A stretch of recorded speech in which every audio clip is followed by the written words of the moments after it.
I thought I had found my second family. My business partner, Daniel, was more than just a colleague. He was like the brother I never had. Together, we had poured our blood, sweat, and dreams into building something from nothing. We started in a cramped Chicago garage, fueled by cheap coffee and a shared vision. Over the years, we transformed that humble startup into a multi-million-dollar company. We celebrated every win, big or small, and I genuinely believed we would be side by side at the finish line. But I was about to learn a brutal lesson. Greed can poison even the strongest bonds, turning your closest friend into your most dangerous enemy. It started subtly, like a slow leak you don't notice at first. Important contracts, ones I'd personally overseen, would suddenly vanish from my desk. I'd search everywhere, thinking I was just being forgetful or overworked. Then the clients started backing out. These were people I had spent months cultivating relationships with, clients who were all but guaranteed. One after another, they'd call with vague excuses, leaving me confused and frustrated. I chalked it up to a string of bad luck, an unlucky quarter. I trusted Daniel completely, so the thought of betrayal never even crossed my mind. How could it?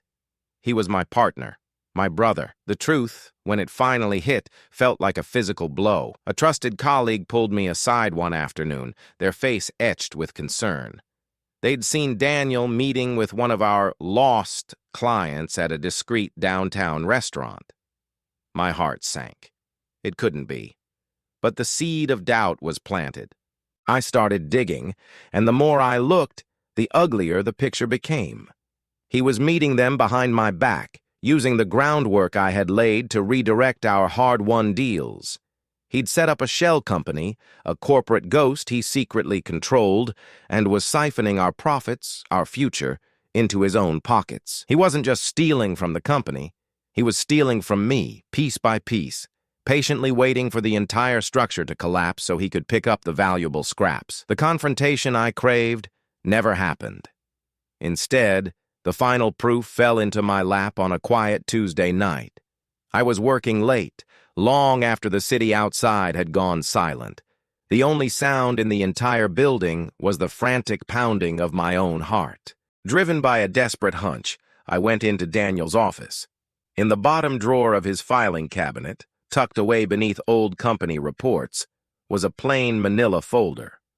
My hands trembled as I opened it. Inside was a treasure trove of treachery. Copies of the diverted contracts, wire transfer receipts to his hidden accounts, detailed notes of his secret meetings. It was all there, a meticulous record of his betrayal. He had been systematically bleeding me dry, and this was the evidence. My first instinct was pure, unadulterated rage. I wanted to drive to his house, kick down his door, and scream until my lungs gave out. I imagined exposing him in the most public, humiliating way possible. But as I stood there, shaking with fury, a memory of my father surfaced. He once told me, "A storm makes a lot of noise, but it's the silent river that carves the deepest canyon."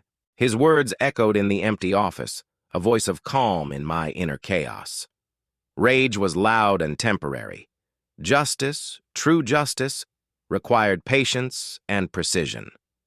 So I took a deep breath, closed the folder, and walked out of his office. I stayed silent, and I began to plan. For the next several weeks, I played the part of the oblivious, overworked partner. I let Daniel think I was completely in the dark. I'd complain about our bad luck in meetings, and he'd nod sympathetically, a mask of concern plastered on his face. All the while, he grew bolder, more reckless. The thefts became more frequent, the amounts larger. He thought I was a fool, drowning and unaware of the hand pushing my head under the water. But what he didn't know was that with every move he made, he was tightening the noose around his own neck. I started documenting everything. I set up a system to secretly record every email, every forged signature, every shady transaction. I hired a private investigator who followed him, taking pictures of his secret meetings.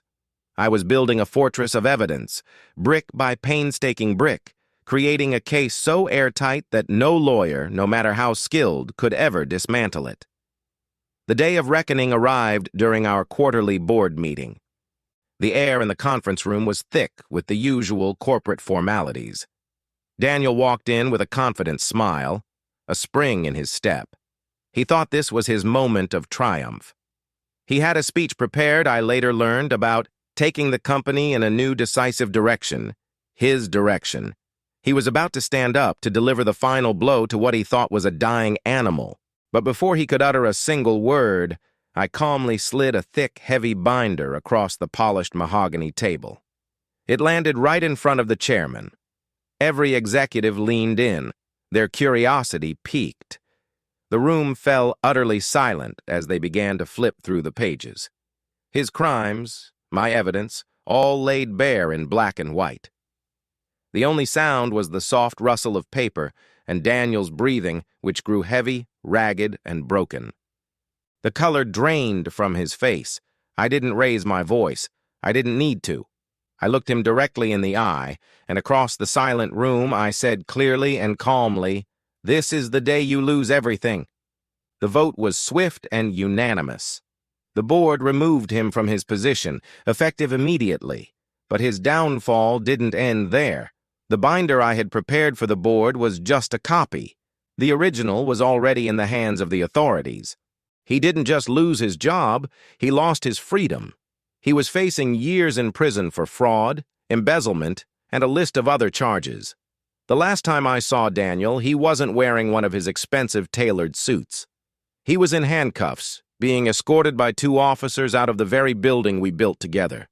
As he walked past me, his head was bowed in shame. He couldn't even look at me.